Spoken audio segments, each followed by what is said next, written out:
very honored that all of you guys are here right now. I can't believe this. Not nervous at all, as you can tell. So, you need to please give me your undivided attention. Tupige kitu mbio mbio. You get cards, you go home. So, yeah, so he was right in what he said. I am a maumau descendant from both sides of the family. I have the history to prove it, the logs, everything, so I would advise you to pay attention throughout. So, contrary to the introduction that I've been given, the lecture will not be directly about the maumau. The scope covers a bit more, so keep pay attention. We're going to have a very good time. Yes, I'm Kimemia Macharia. I'm in my capacity here as a history writer, more like. I write a blog in Hinges of Time, which we'll be referring to severally in the course of our talk. So right now, if you can make a mental note, kwenda kuangalia Hinges of Time. But even if you don't worry, I'll remind you. So, before we even start anything, I just want to give a disclaimer. A lot of the content that I'll talk about today, it might feel deliberately targeted to uplift or to focus on a certain tribe, which is the Kikuyu tribe. But I want to say it is absolutely not deliberate. By virtue of them being the tribe that was occupying the central region, which most of it was alienated for the for the White Highlands, and also the fact that they played a big role in the liberation struggle, and also the fact that a lot of content exists historically that I could refer to in the course of this study. That's why it might feel like I keep referring back to the tribe. It also helps that as a member of the tribe, I'm able to contact oral sources in my grandmothers, my sisters, my siblings, my relatives, and to give you the information firsthand. Are we okay on that? Yes. Are we okay? Yes. So, you guys are ready to solve it? Yes. Splendid, let's begin. The first thing we're going to look at, the topic is the Kenya land question. There really isn't much to say about that. We'll first focus on the topography of the country, which is a very beautiful country. We are often tricked into belittling the beauty and the value that we have in the country, especially in the land. But we live in a country that is blessed as far as the topography is concerned. Among the things that we have mountains. Mount Kenya, the mountain that the country gets its name from. We have the Aberdare Ranges, Longonot, Susa, Kilimanjaro, all of which are volcanic, although we have also some mountains which are formed by other means. We have landforms like the Rift Valley, the Sotik Depression, which are featured here, about top left, that has twin faults dropping from it. We have lakes, Victoria, Naivasha, Nakuru. We have plateaus, apparently that's how they are pronounced. We have rivers, Tana, Athi, Takwal, Kuja, Chania. We have waterfalls, which are some of my favorite features personally. Karoro, Gura, Kapchepkuk, which we'll be talking about in a second. Nyahururu, or if you want to call it by its slave name, Thompson Falls, and Kanunga. Part 1. Yeah, now is when we're getting started. Alienation. We're going to look at how the land was lost, right? So first of all, African tribal distribution by 1900. What was the country looking like at the advent of colonization? I've written there, Kenya was mainly occupied by Bantu, Nilotic, and Goshen speakers. Special studies graduates, I'm sure you're familiar with this. Tribes settled according to their way of life. At the very least, tribes settled according to their way of life. For example, Maasai pastoralists lived in the grassy Rift Valley steppes, etc. Occasionally, the tribes also adapted to the environments they lived in. For example, the Kamba, who lived in the dry eastern plains, adopted trade to substitute agriculture. although there were frequent acquisition of land, although wars were frequent, acquisition of land by conquest was rare. We'll take a look at why that was so. Higher factors that affected land alienation. You'll notice when colonial guilt is brought up, there's this conversation that occurs where they're like, but most of the land was empty or underdeveloped, especially in the central region. Part of the reason why that is so is there was a series of calamities that occurred, right, either at the turn or right before the 20th century. And that really happened back to back, like the Lucifer first seasons, you remember? First of all, there was the indepence outbreak in 1890, which really devastated the pastoralist tribes. Pastoralist communities lost a big percentage of their herds, weakening their positions and making them more susceptible to European negotiations. Secondly, there was the smallpox epidemic of 1897. This disease spread rapidly amongst the Maasai, Kamba, and Kikuyu. Entire villages were annihilated by the disease, and mass migrations left many places seemingly inhabited. This also spread the disease to new areas. Early explorers' accounts talk about how entire villages were decimated, and the problem with pandemics is there are no people to clean up the bodies. You realize? Anyway, that devastation falls out of the scope of my study, but it was really painful to read. The Great Famine of 1898. In fact, amongst the tribes, it was referred to as the famine that spread everywhere. It was made worse by the smallpox epidemic. The failure of rains for 2 consecutive years resulted in a widespread famine that brought mighty tribes to their knees. Now, the reason why I've made even that Lucifer joke is because all of these things built up upon themselves, such that by the time the 20th century was turning, entire regions were empty, tribes had lost half of their pasture, people had died, people were weak, which brings me to the last 2 points: tribal marginalization. You're noticing I'm talking about each tribe individually because each tribe occupied its own area and kept to itself. Even tribes who would sometimes trade or enjoy extended spells of peace were now at each other's necks in competition for resources. This allowed the Europeans to use them against each other. For example, the Maasai and the Kikuyu. Uthiru residents in the house, one of whom I am, there's Fort Smith right. Oh, okay, a bit of noise for Uthiru residents.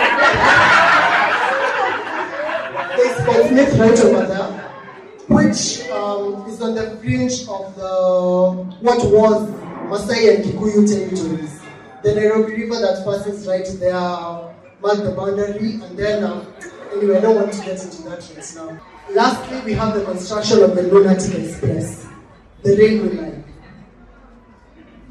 The completion of the Kenya-Uganda railway line in 1905 made the interior of East Africa accessible. The dream of African occupation could finally be achieved. The saying goes, it is normal for a country to build a railway, but this was one of the times where the railway built the country. I know that sounds deep, but it's written even in the museum. Don't worry. Means used by Europeans to consolidate land. I hope because if you have questions, just build them up and after we tackle them afterwards. Are we in agreement? I am. Okay. The first one is conquest. Now, we've already said wars were frequent, but acquisition of land by conquest by African tribes was not the case. I wish Europeans would have gotten the memo. Tribes that directly opposed the Europeans were annihilated using the European superior weaponry. Some tribes like the Nandi and Kisii held their own, but were eventually defeated. The mission report by the general who crushed the Sakara resistance in Kisii land read, and I quote, "The machine gun was left running so long that it was red hot to the touch. It was less of a battle and more of a massacre." Let that sink in. Signing of treaties. vulnerable tribes. And why are these tribes vulnerable? Hizo pandemics zenye zimewahit back to back, those calamities. Vulnerable tribes like the Maasai made allies of the British and gradually signed their land away acre by acre. The Maasai treaties of 1904 and 1911 left them dispossessed of the land, leaving the Southern Rift Valley open to settler farming. Next, there is the occupation of vacant land. I wish you could write quotation marks in capitals. Because while the land seemed vacant, they were only vacant because of the facts that you have just expressed right now. People still knew where the boundaries stood, what land belonged to whom. The structures were still left there, but no. The land seemed vacant and therefore ready for occupation. And it also helped that it was really fertile as well. Lastly, legislation. Nice. Any lawyers in the house here? You better be proud of your occupation. Lawyers in the house? Hey, take a look around. Some very evil people. No? Yeah, Kiki, I'm talking about you too. Africans already had their own court systems. They already had their own laws that ruled them. But now with the establishment of the Protectorate and the Crown Land Ordinance of 1902, Africans inadvertently forfeited all land claims, becoming tenants at will under the authority of the Crown. Basically, land that you once owned and farmed and developed, suddenly you had to pay rent for that land. And how did you pay rent for it? They will soon be forced to provide labor for meager wages in the same land they once owned. Now, you've heard of the Kipande. Yes. Okay.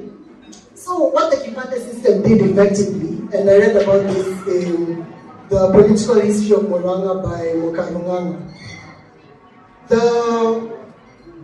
The contract between an employer and the employee and criminal law were put together.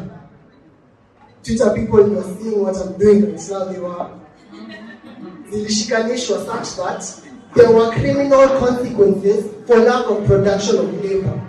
Right now, under the 2010 Constitution, you are able to waste your life away. And that's a right that each of us is accorded. A clap for democracy.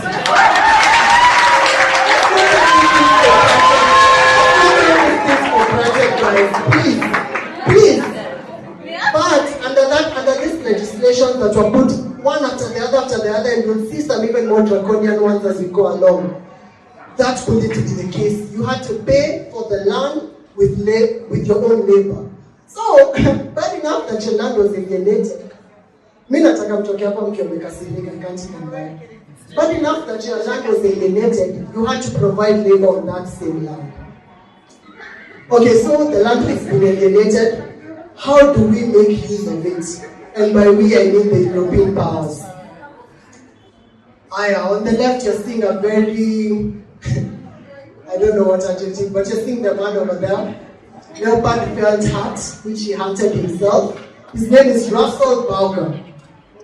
This is the individual who was sent to South Africa to invite Europeans to settle in Kenya. He was given a mandate. I believe the saying goes, he sent a thief to catch a thief. He went to South Africa. Right then, they had just come from the Boer Wars and some calamities of their own. So the people were begging for a chance to experience more life. Watu wenye wanatokanga Saida Thika Road, when there is traffic, the cars are normally forced to pass by a certain street in Itagua Krogon. I believe you're familiar. It refers to Ewart Krogan, one of the most prominent settlers.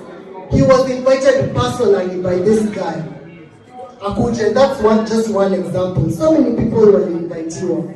And in return for his hard work and diligence, the Kedong land in the Rift Valley, a very prime piece of land. You can see it from the viewpoint of Kimemia. Mount Margaret is right on that land. In fact, Margaret was her daughter. It's named after her. He was given that land in compensation. Na mlisikia Ruto akipromise in 3 weeks atarudishia Masai hiyo land. That was what, 3 months ago? That's not even good there. Aya, next.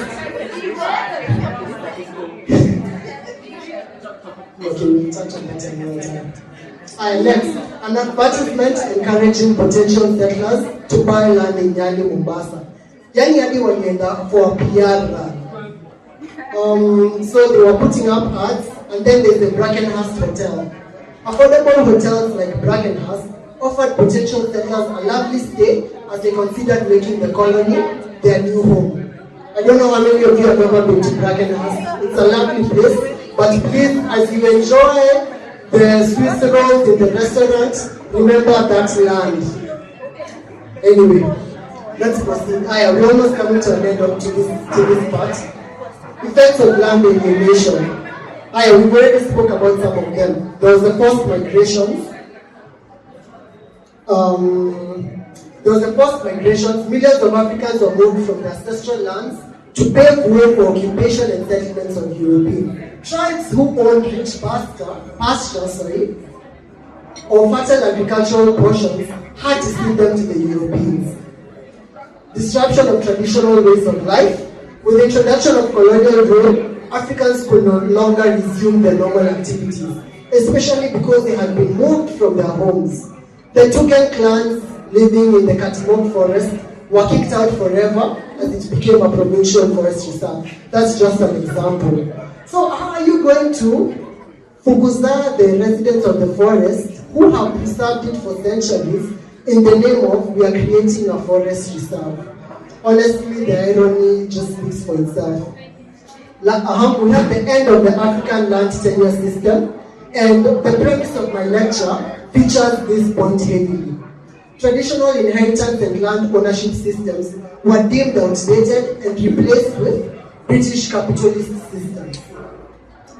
New migratory patterns and settlement. The establishment of colonial rule opened up new regions for settlement that were closed off from members of certain tribes. For instance, the Kikuyu tribe expanded into the Rift Valley. In case mnajiuliza, Nakuru, Gilgil, Naivasha, name those towns. Molo, exactly, Albagon.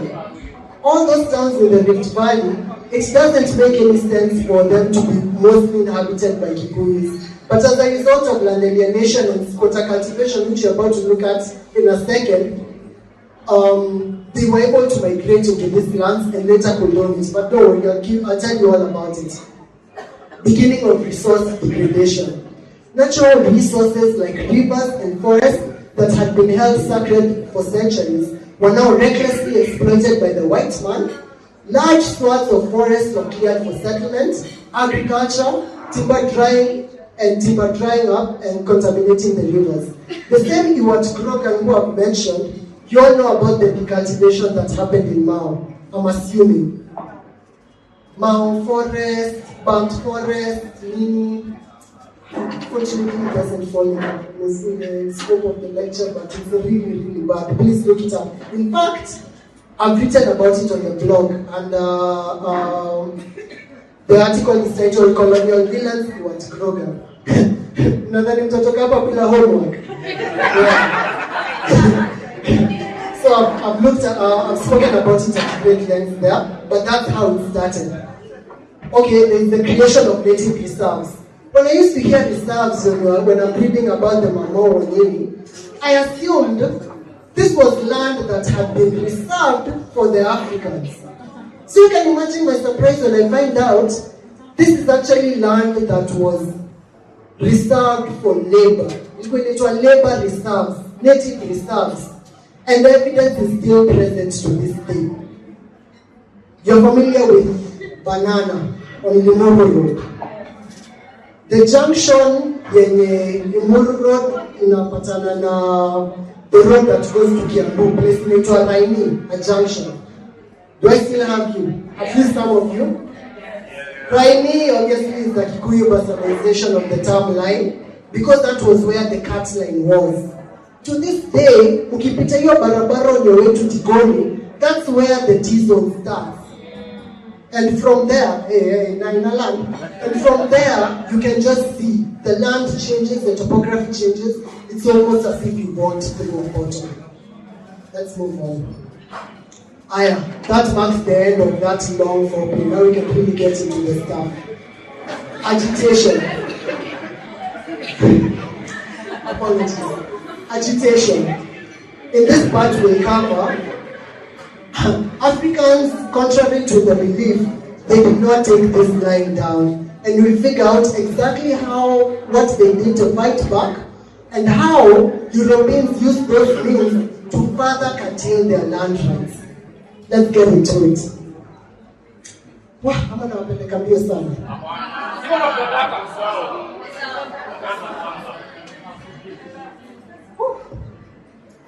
Tusonge. Kidogo tu. The early protests. Already, first of all, so you may include the picture at the top left corner. And there is the artist's impression of Muthoni Nyanjiro, which is a very beautiful story of female brevity that I love to refer back to every now and then. Hapa chini may include a colonial passbook, which I photographed myself, which belongs to my grandmother, Shusho Banana. When we were asking her about her age, and she casually just produced a colonial passbook. Anyway, she's over 100 years old, and I'm glad that she contributed to this lecture.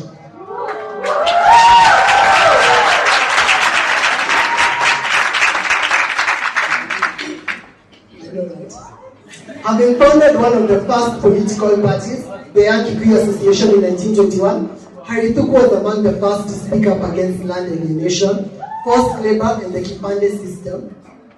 This landed him in Kingsway Police Station. Kingsway is today University Way. Kingsway is Central Police Station. How one and choosy. Protests immediately began following his arrest, with over 8,000 gathering outside the police station on the third day. Reminds me of a certain story in the book of Luke. As the crowd's patience waned, several protesters led by Muthoni Nyanjiro led us Stalin to the police station. More than 30 Kikuyus perished when the police opened fire. Harithuku was immediately exiled to Kismayo. The article about him is cooking because the story needs to be told. Let's move on. The closer union plan. Now it's really getting interesting. This nefarious plan was meant to unite the Kenya, Uganda, and Tanganyika colonies into one. Although the plan sounded good enough on paper, the House of Commons, in their wisdom, formed a joint committee to discuss its feasibility. That was sarcastic. Prudently, they invited several Africans from the region to hear their views on the plan and how it will affect them. Senior Chief Kwenanga of the Kikuyu was one of the delegates chosen in this mission. Some other ones include Reverend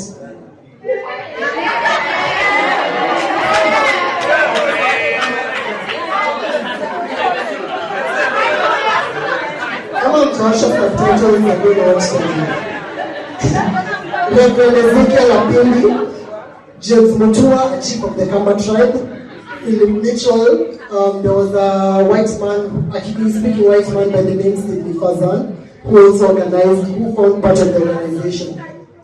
In his impassioned speech in the UK Parliament, he addressed land alienation. MPs were moved to not only scrap the closer union plan, but to set up a commission to address African land grievances. That was not the only reason, though. You can read about it in my blog. It got titled Colonial Villains Edward Grieg. Hinges of Time. He was not a good guy. The Maurice Carter Land Commission. I put everyone take a look at the pictures on the poster. Looking at it now, the one on the left looks like a Powerpuff Girls villain, and the other two are like his incompetent henchmen. I don't know if you can see the vision.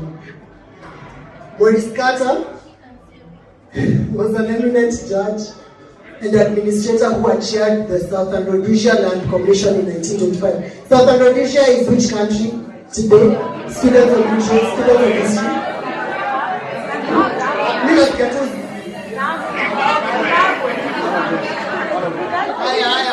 Watu wa Zambia, hands up with confidence. Oh. Watu wa Zimbabwe, hands up.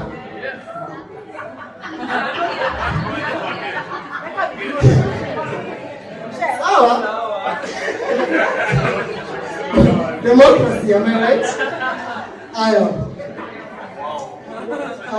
In 1925, which found that the indigenous inhabitants had no inalienable rights to land and called racial segregation not only inescapable but inherently desirable. You can see the kind of guy he is. Captain Frank O'Brien Wilson was a well-known settler associated with Lord Delamere, who found a disputed land block in Machakos district. Rupert Hempstead was a former provincial commissioner of Nyanza province who had retired to live in the colony, a practice formerly banned. Even in the Roman Empire, provincial commissioners, they were called proconsuls, couldn't live in the same provinces that they were administering. Kwanini, insider trading, you would just set up your investments for the future and then retire to the same province. But conveniently, right before his retirement, the law was changed. Anyway, it's just speculation on my part. A chief's plea. Now, from here, Sasa, you guys really need to pay attention because this is where the lecture is leading on. Senior Chief Koinange and other Kikuyus gathered their evidence in readiness to testify before the commission. Already, so much groundwork has been laid. The concept of a Kikuyu chief traveling to London in the 1920s already set up what was to be the Maurice Carter Land Commission. So Kenyans were excited that after the Londonization that had taken place, finally they would have a chance to present their grievances, right? Monica, concentrate. You can't even tell that's my other sister. The power of a microphone.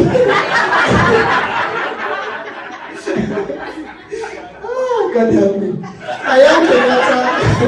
Ayam Kenyatta stated that the Southern Kikuyu had bought land south of the Chania River from the forest-dwelling Dorobo people before European contact. My guys, are you familiar with the Dorobo tribe? Yes. Little known, how much they sit behind in the tribal tapestry of this country today is testament to the land transactions that took place between them and the Kikuyu. Might sound confusing, but I'll explain. Senior Chief Koinange pleaded for the return of the 2,500 acres alienated from the Jomo clan, and to prove his claim, he explained how his ancestor, Jomo Wameigwa, bought the land from Adorobo for 900 goats, with an extra 2,000 goats being paid by his son Recono, to Dorobo inheritance, whose names he mentioned. The deal was sealed off with the marrying off of Recono's daughter. As if that was not enough, he asked for permission to have the remains of his ancestors exhumed from the land he was claiming. And sure enough, they were there. This is where the premise of my lecture comes. Because what I need you to understand is, land for Africans was a very spiritual thing. Even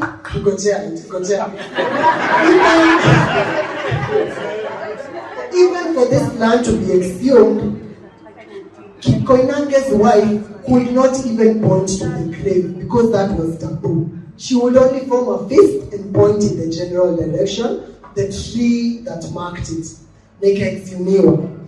Here's the thing.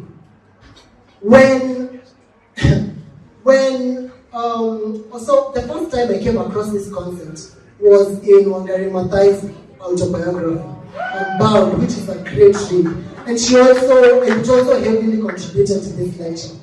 And in it she talks about how Mogomo trees, which is the sacred tree of the one of the sacred trees of the Kikuyu, which they worship and is hollowed, and you could not even pick firewood from underneath the tree.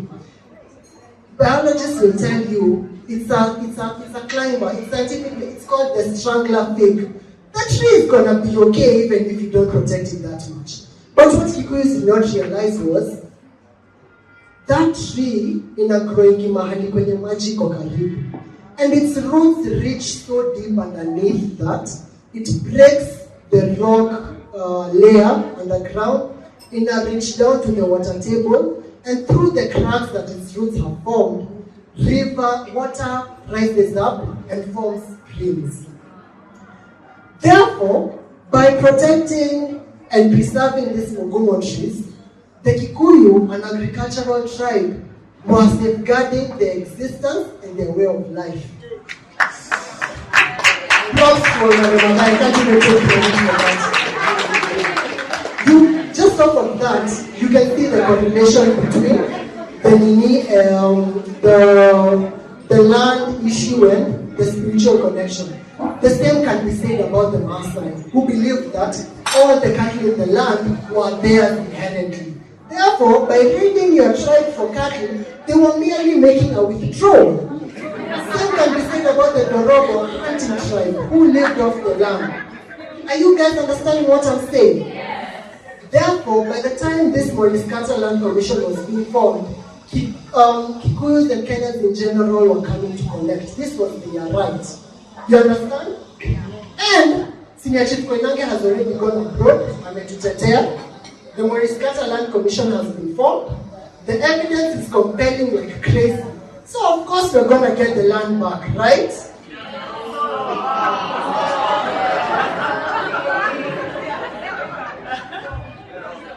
Findings and recommendations of the Moriskata Land Commission.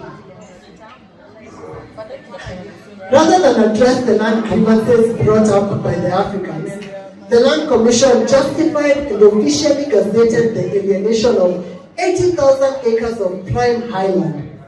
They drew these conclusions after a series of grievous errors. Firstly, they judged the Kikuyu-Dorobo land transactions null and void, not only because evidence was presented by word of mouth, but some Dorobo sources claimed strong arming was used. This couldn't be further from the truth. As we have already seen, Kikuyus do not believe in acquisition of land by conquest or coercion.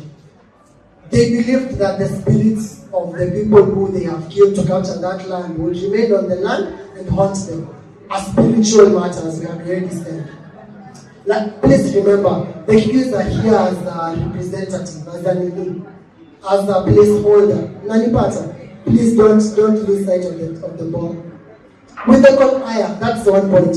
With the collusion of the Secretary of State for the Colonies, Philip Laster, the governor recommended consultation of the Devonshire White Paper of 1923. Originally, this paper was meant to stratify the racial hierarchy in the country. It was born of the superiority conflict that was going on between Asians, who are the majority, and Europeans who believed themselves superior. Mark you, the land was African. It's supposed that Europeans were to have a big air quotes, privileged position in the highlands. The commission quoted a part of the paper that stated that no person other than a European shall be entitled to acquire agricultural land in such areas or to occupy land therein. Here's the only problem. The Devonshire White Paper and its originality safeguarded the rights of Africans who had already settled. It stated that Africans who are already residing in a place could not be moved. To make it even worse, the term privileged position did not appear anywhere on the paper. They used this statement to nullify African claims on the land in the highlands and any other portions they wanted in the colony. Funny enough, this was brought to light much later by another royal commission meant to investigate the land as a result of the maumau conflict. It's really unfortunate. So, at this juncture in the lecture, the land has been lost, and it's been done legally as well. I know, last in the house, man. I don't know what to tell you. Now we are setting up the maumau conflict. Squatter farming in the Rift Valley, which I have touched on previously. With the annexing of the Rift Valley, thousands of Kikuyu drifted down the escarpments as squatters to farm the fertile virgin land. They were essentially tenants of the Europeans who lived and farmed on allocated portions in exchange for providing labor for the white man. Kalenjin, Luya, Borana, several tribes, tenants were also present. People who have recently acquired plots in the Rift Valley, you will want to concentrate. In the early years of squatter cultivation, 1900 to 1930, before settler farming fully took off, squatters enjoyed a period of economic prosperity. The squatters basically is the S-word from here on. They always harvested surplus and enjoyed competitive prices, especially during the First World War, because there was a very big market for their produce. Companies kama Kenya Canas, aka Del Monte, and other such really benefited from war. What is a devastating thing depending on which side you're on? Towns like Subuki and Solai grew as market towns. We happen to live in Solai, and we have a farm in Subuki. Some viewers know. Unfortunately, as settler cultivation improved, spurred on by automation, i.e. tractors, new farming methods, Europeans suddenly needed to get rid of the Africans on their land as fast as possible. Not only did they need the acreage that Africans used to grow crops and feed their animals, tractors and processing plants reduced the need for human labor. Basically, so for every African who was admitted onto a European farm, they would be allocated a piece of land that they could farm as well. And then there was a symbiotic relationship where they would sell the produce back to the owners, to the white owner of the farm, because at any rate, he needed that produce to feed himself. Settler cultivation had not yet taken off. But now with automation, with a ready market for the goods, I don't need you guys anymore. You understand? And the wholesale cutting off of these quotas is something that is very painful to learn. Another woman writer who I really respect, Professor Tabitha Kanogo, wrote a very good book entitled Squatters and the Origins of Maumau. A very big review of this as well, a very big source of this topic as well. A series of resident native labor ordinances, or RNLO for short, which is a tongue twister for my computer, were introduced from 1930 to curb the freedoms enjoyed by squatters.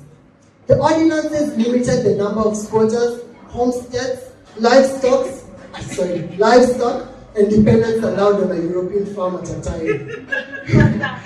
The draconian ALIENATION of 1937 introduced a destocking policy known to Africans as to imply the sweeping away of their herds. That sentence is kind of hard now that I'm reading it. African culture was again attacked as Europeans took away their livelihoods, leaving the squatters exposed and impoverished. Here's something that you need to understand.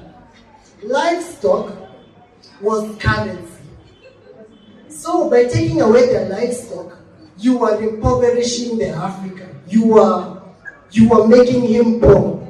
Because while you are paying him in wages, in a dough, what is this? Money, the value of money to an African at the time was only to pay tax. Another invention of colonization. I believe that point is home, right? Here there are some tables which I'll share the PowerPoint and you can look at it in me, sourced from the book that I've just mentioned. So the first table inaonyesha how the market towns operated and how they grew. We have towns like Joro, Rongai, Ravine, Elementaita, Subukia, Bahati. Okay, there are several Rift Valley towns, you guys. Population Nakuru and diversion in 1927, stratified by race. There's Europeans, Goans, Indians, other races Can you believe they have Africans under other races, despite the fact that alphabetically they will come first?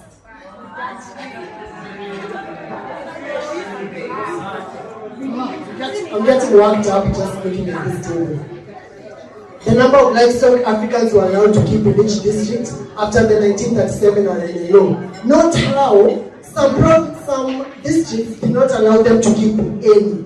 In fact, one farmer in the Naivasha district during that meeting asked if he could allow the squatters on his farm to keep a few livestock. He was kicked out of the organization altogether. The Olengorwani crisis. Tunasonga pamoja bado my guys? Sawa.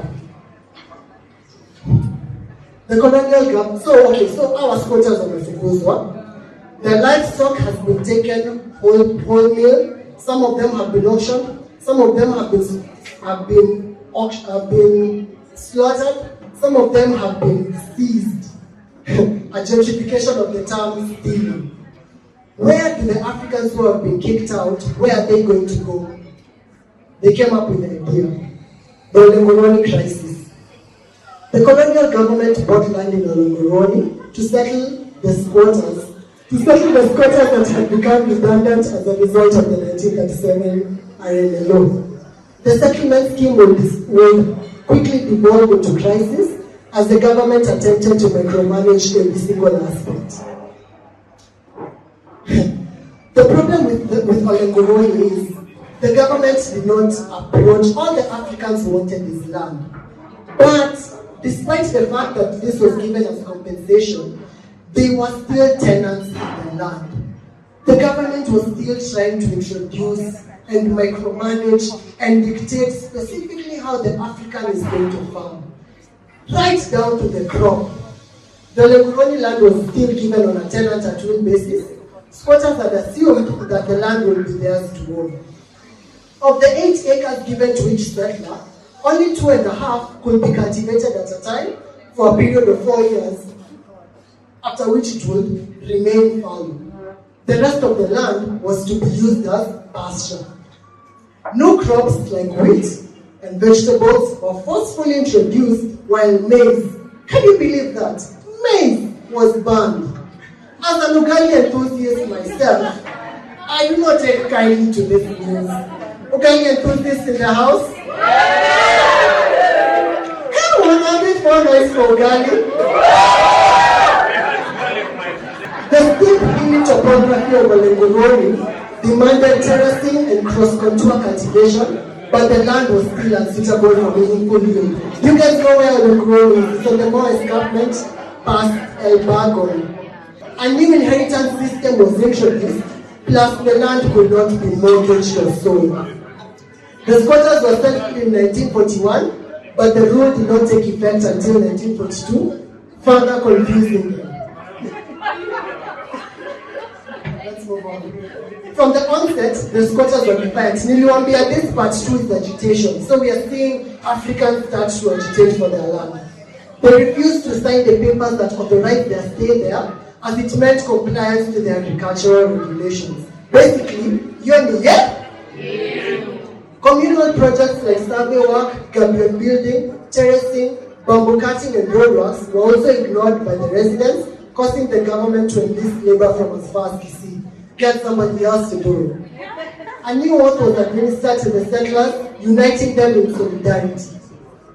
Not even the threat of eviction would shake their resolve. Olengorwani became the rallying cry for land grievances in the country.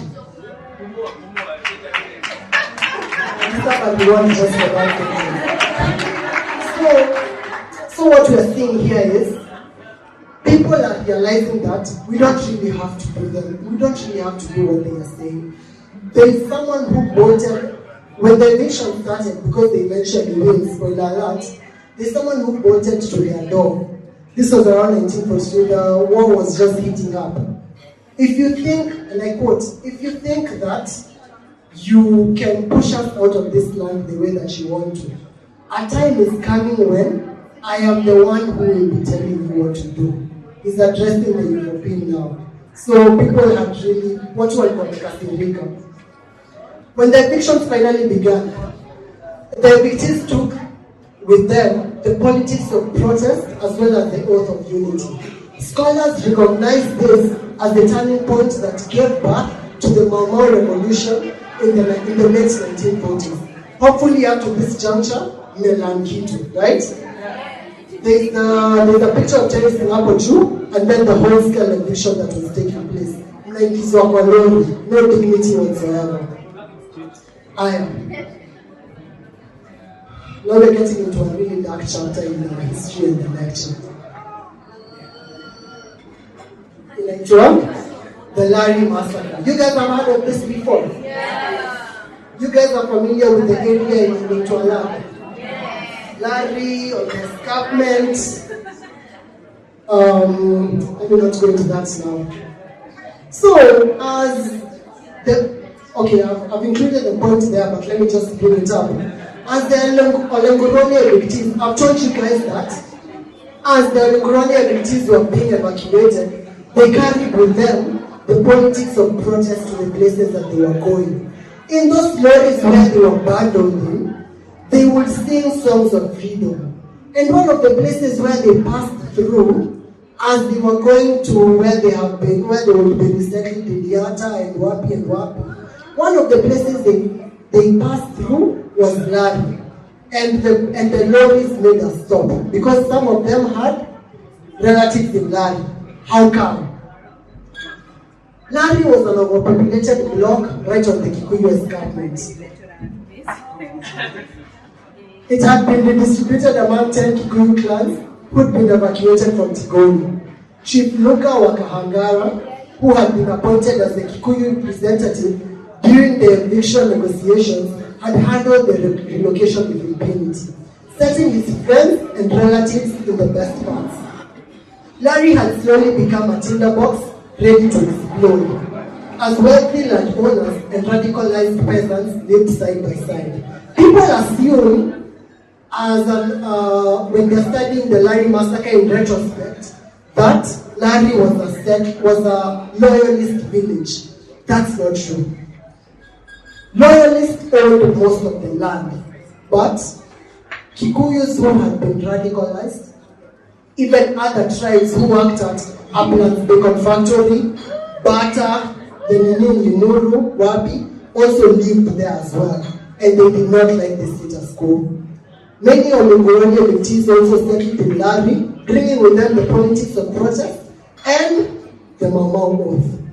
As Maumau activities heated up in the rest of the central region, the conflicting parties in Larry geared up for the inevitable showdown. I don't want to go really in depth about this because of obvious reasons, but I've written about it in the blog, Mass Murder Larry. You can go check it out.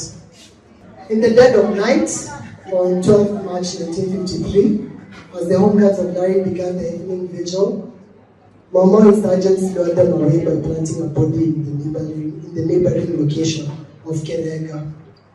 The home guards went to investigate Larry and leaving Larry undefended. Insurgents descended on the village, specifically targeting the loyalist huts. The huts were set on fire with the doors blocked. Those who escaped the huts were savagely hacked down. Luka Wakahangara's homestead was surrounded, and the insurgents exacted their bloody revenge for his greed and impunity. When the home guards realized they had bit the bait, they rushed back home. They went into an instant blood rage, killing any Larry residents who they suspected of Maumau sympathies. The death toll of the two massacres totaled to around 300. The Larry massacre and counter massacre reveals Kikuyu attitude towards land and the ruthlessness with which they are ready to defend it. If there was any doubt that land is a spiritual issue for the African, I believe it's now disparaged.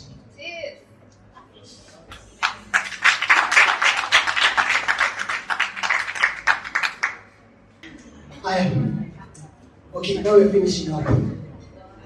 Part 3, repossession. The land has been alienated. The land has been fought for. Now it is time for the land to be repossessed and redistributed. Bring in Kenyatta. He featured in both of the pictures here. Higher. The Swinnerton formula of the 1950s. So, when the European, prompted by the Maumau War, the European realized that the jig is up. And it's only a matter of time before they are kicked out of here. And when this occurs, we will have to give the land back. But because we have already invested in this beautiful country with our machinery and other foreign things that we have brought, we cannot allow the land to go back to the same people who are fighting us. Therefore, they invented plans that would safeguard their interests while creating the illusion of African repossession. The Swinnerton formula. This plan created a formula for the privatization of land through the displacement of indigenous property systems in exchange with European land tenure systems. It was a direct response to the Maumau revolution. The creation of a rural, wealthy elite that would also provide liberal political leadership. We have established that. I'll give a separate lecture on the Maumau War where we'll go in depth, we'll go into the forest and we'll talk about the various meaning of the conflict that existed. But for now, what we have established is that there were loyalists and the guys who are not loyal to the government. Obviously, the Europeans will want to set up the loyalists to take up after them. Thus, the creation of the rural wealthy elite.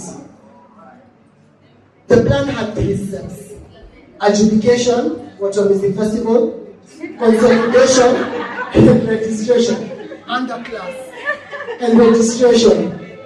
Adjudication in a feature. Okay, so you have a claim to this land. Bring some proof. More importantly, bring the money. We plot the land, we see how much is entitled to you. Consolidation is now the acquisition and the reclamation of that land in readiness for step 3, registration, kupewa title. Unsurprisingly, the plan did not achieve its objectives, perhaps even deliberately. The process was marred by corruption from the initial stage of adjudication. Everyone was surprised by that. Smallholder farmers who did get the title deed were reluctant to use them to secure credit. What do you mean? I'm about to lose this parcel of land that I've just gotten. You understand? Guys. Tusonge pamoja still, tafadhali. Customary ownership systems persisted long after, even in areas where titles had already been issued. Africans were still using the same land exchange system that they had been using for eternity, even after this mini had taken its course. It weakened women's rights. There's an illusion that women traditionally could not, there was an illusion that women were left behind in the process of land ownership and land winning traditionally. I'm telling you guys right now, as a historical researcher, if there's anything to that name, that is false. There was population that allowed women to even own land. Women had a say in how land was inherited and possessed. Women had a say on the crops that could be found in the land. After all, they provided a lot of the labor. But under this Swinnerton formula, the title deed, because according to European culture, men are the ones who are going to own, and the title deed is written in men's names, and Waganamatai suffer the consequences of that. That's your homework. Women's rights were weakened completely. Land ownership for women has only started quite recently, and I'm really glad that more people are opening up to the idea of women owning land, women cultivating land, and it should be normalized such that even the statement I just said will be politically correct. That's all I'm saying. Private property rights encourage accumulation and selfishness.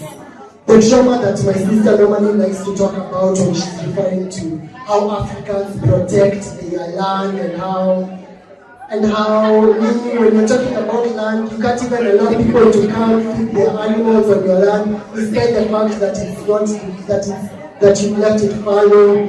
Rivers and waterfalls that pass through the land. God forbid Kimemia has come all the way from Nairobi to take a dip. You can't even allow him to come. Rivers that are passing through your land, unataka kuipossess. My brother in Christ, you found the river flowing there. This is a direct consequence of the introduction of privatization of land. Read the menu on the screen, because this is something that is taught about to this day in reference to the maumau. Kenyatta's great betrayal. Are you guys familiar with this? The Swinaton plan only succeeded in making a wealthy elite. Upon his release from prison, right as the nation was at the cusp of independence, the president, Jomo Kenyatta, rescinded on his word. This is the same guy who had presented himself as the symbolic leader of the maumau. Now, after finally the results of the Nini have been seen, he moonwalked right on that land. Rather than return the acres back to the rightful owners, Kenyatta and the cream of African society, most of whom were second generation loyalists, acquired and kept the best land for themselves. In Oringo Stadium, Nyeri, Kenyatta disarmed and dismissed the maumau insurgents as they patiently waited for the announcement that they would receive land and the other forms of compensation for their service. They were instead hit with. There was a group that presented here and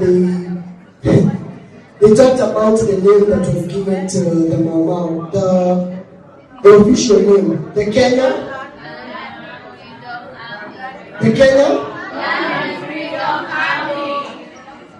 Freedom had been attained. The land that they had fought for was grabbed from under their feet. You might be asking yourself, Kimemia, your lecture is titled The Kenyan Land Question. But this seems like a very maumau Kikuyu issue to me. Why does this affect me? When you're thinking about history, especially as it pertains to land, think symbolically. Nothing is as it seems. This betrayal signified the official end of African land tenure systems and inheritance systems. Henceforth, European capitalists, title deed, surveyors, this plot is not for sale, Nini, will henceforth take over. And we are going to see the effects that it had. And how exactly was this introduced? These are the conflicts that existed surrounding that. First of all, Kanu versus Kadu, which is a political issue. Kanu, which was mainly made of the majority Kikuyu and Luo tribes, competed with Kadu, which was made of smaller tribes. Kadu was willing to make compromises with the colonial government to ensure Kikuyus do not make a claim on Rift Valley land. You remember how they got there in the first place. Using shrewd persuasion, however, Kenyatta negotiated a coalition government by bringing the leader of Kanu, Daniel Arap Moi, to Kanu. I speak about the horrible effects of this continuous coalition that have existed since independence in the blog, the Nini's titled Coalition Culture. You should check it out. And this is one in Hinges of Time. Hi, number 2. I hope that point is home. Willing buyer. I said willing buyer. I'm a music producer too, so. Do it one more time, 3 times. Willing buyer. Willing buyer. At a meeting with anxious settler farmers in Nakuru. Okay, point to note, the wealthy elite has been created, right? So, okay, at a meeting with anxious settler farmers in Nakuru, Nakuru residents will know about Harambee Hall, located near Menengai Secondary School. That's where it was. Kenyatta reassured them, sweet like how you would talk to a lover you are trying to move forward with. You catch my drift. Reassured them that they would not be dispossessed of their lands. Nimi na kushow. Instead, he introduced the willing buyer, willing seller principle. It suggests that land should only be acquired from private owners if they voluntarily agree to sell it at a mutually agreed price. Basically, the impoverished Kenyans, most of whom were the same ones who had fought for the liberation of the country in whatever capacity, in whatever region they belonged to, in whatever tribe they were part of, would now be required to buy the land back from the Europeans. The same land that was stolen to them via legislation on words that they could not even understand, via conquest using machines that they did not understand how it would work, will now be required to use currency, a foreign concept to them, to purchase the same land back. Exactly. So, however, there is a wealthy elite. So there are people who can get the land. Needless to say, it attracted a fallout. Moderate and radical Kano politicians were divided on this matter, with the likes of Tom Mboya, a character who there is a lot of enigma around it. I don't know how many drunken lectures I can bring off of history, but that's something that needs to be talked about. With the likes of Tom Mboya following suit, radicals like Bidad Kakia, Oginga Odinga, and JM Kariuki opposed it. Bidad Kakia passionately argued that Kenyans should not be forced to buy land that was inherently theirs in the first place. An insane concept, right? The radicals were kicked out of the party in 1956, and those in 1966, and those were the lucky ones. You know what happened to JM Kariuki, right? Hi, the Million Acre Scheme. In order to satisfy the aching need for land among dispossessed Kenyans, now we have already gotten independence. And the political objectives of the nationalist leadership, because the devolution did not exist, despite the fact that Jomo Kenyatta tried to suggest it under something called Majimboism, the government embarked on the allocations of big plots of land. As per the usual, to everyone's surprise, the process was corrupt from the get-go, with many pocketing parcels for themselves. So sijiambie naona mkisema kwa mtandao ati bukangu alikuwa anacheza twist watu wakiimba mashamba. It was not the case. Although I hear from various sources that my grandpa could get that. Not from the point. His name was Kimemia after all, right? Even the fans, it also favored Kikuyus, many of whom got choice parcels in the Rift Valley, the very thing that Kanu was trying to stop. Even the fans, let me tell you guys, me now be an issue for life in the Rift Valley. And I can tell you guys for a fact, the settlement of Maasais on the Mau Plateau, in Narok and Kajiado, yes, Kajiado County, in Narok and Kajiado, while the Lamea owns vast land as far as the eye can see. This side, it was doing the Ivasha farm, this side is Isambu. People are Kikuyus own vast swaths of land that don't even make sense how they were acquired. That thing should not be so. You're that's not right. And you're seeing Ruto, the political genius he claims himself to be, uses that as leverage to attract the Maasai vote, talking about I'll resettle you in the Kedong land. Think about these things critically. So you're getting carried away. Even the funds meant to cater for the redistribution was looted. In the end, of the 35,000 families that were targeted in the scheme, only 3,800 families were catered to. A large portion of Kenyans still remained landless. We've come almost to the end of the lecture as it was, such that the time machine that I put you guys in when we started is just around the Kibaki regime. We are really heating up now. And we are going to look at the consequences that we currently live in as far as the land is concerned. The moment I refresh myself briefly. Let's start this up now once and for all. Well, I hate to divert from that moment of bliss to the post-election violence. An event that all of us were alive for, unlike the historical things that I've been talking about.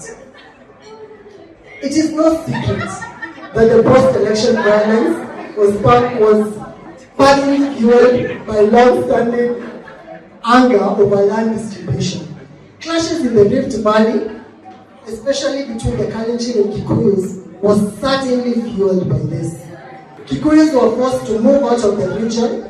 The favorism that had been witnessed during the distribution of land after independence was a score that was eventually settled in blood. The moment that blood is spilled, already revealed the underlying layer of spiritual connection. Hundreds of Kenyans were killed as thousands were forced to move from the places that they were born to hastily put up IDP camps. On the left, you can see an IDP camp that stretches as far as the eye can see. The right is a still from the Kiamba massacre that I speak about in Manda Kiamba. So, what do you guys remember about the post-election violence? Man, this was devastating. And as a student of history, which I would urge each of you to be, if only to understand how we got here in the first place.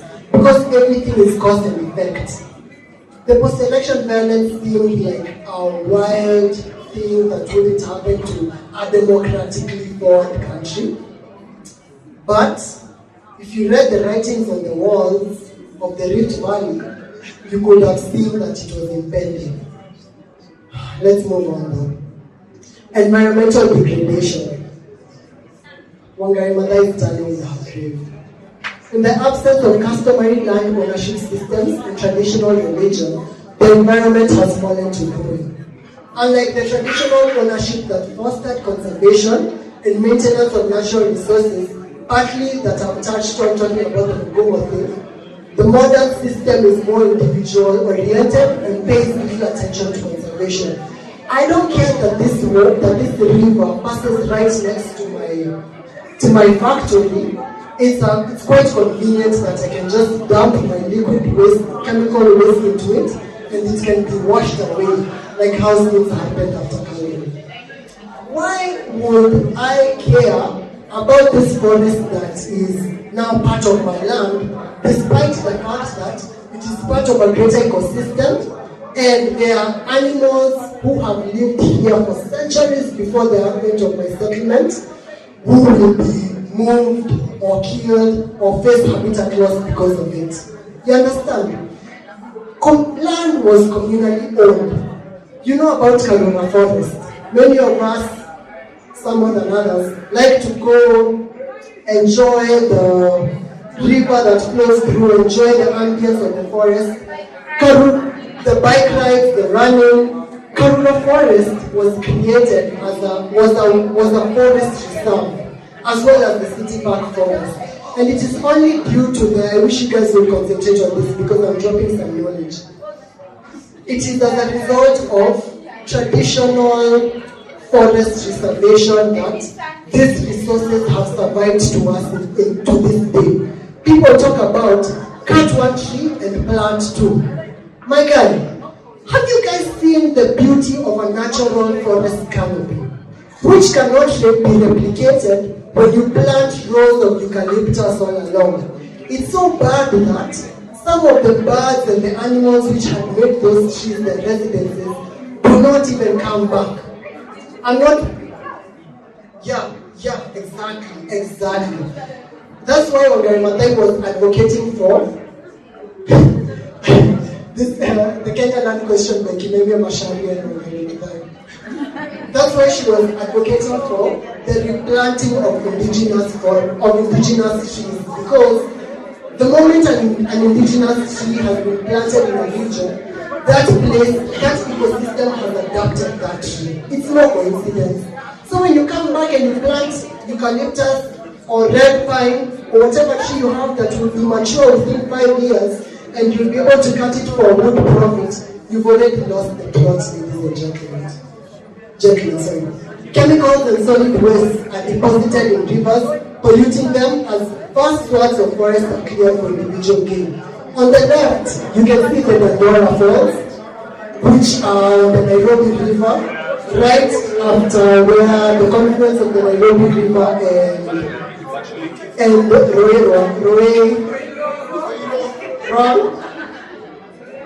Roe, correct. I normally grill my siblings on those rivers, so I'm sure they are happy that I found a new audience. You can see how our falls that has the potential to be beautiful, I'm speaking on the basis of this, it has been corrupted by vile waste and sewage. On the right is a forest that has been cleared all the way. Ladies and gentlemen, even reforestation cannot save that. Now, the next slide talk about wildlife, like how wildlife has suffered. Let me give you guys a story. Contrary to what it may look like, I normally like to go for runs when I'm at home and just take in the atmosphere at breakneck speed. And quite recently, something that occurred recently is there was a storm the previous night, even in July, and I came across the carcass of a stubborn cat. A stubborn cat. It's a wild cat. It's a wild.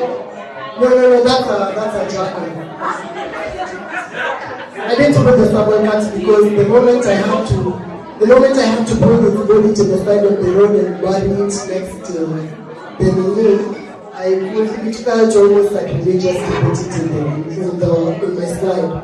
But this is an example of human-wildlife conflict. This was a roadkill. A rare cat that used to be quite common in past times. I know that because I've read accounts from past accounts of people who ventured into the country at the advent of colonization. When we talk about snaffle cats and lynx, lynx, it has tufts of a very beautiful cat. And mountain bongos that they will mix randomly, And now, if you Google the conservation status of these animals, saa zingine watakwambia the population is stable. Then how come I don't run into these animals randomly as I go into the business? It's no secret that the infringing of humans into their natural habitats have created a terrible situation where it's bringing us into direct conflict. Right now, if you see a snake on your farm, what's the first thing to do?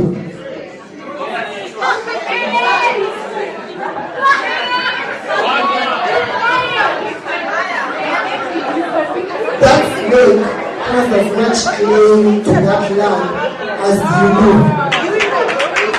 That's a fact. And please do not quote me in the settlement. The appetite for land that was triggered by the shift in land ownership system, we are bringing this to a close. The appetite for land that was triggered by the shift in land ownership system often brings humans in conflict to wildlife. Poaching, encroaching, hunting, and habitat destruction drives wildlife to desperate points. Roads and settlements have been built through near wildlife conservancies, disrupting ancient migratory patterns.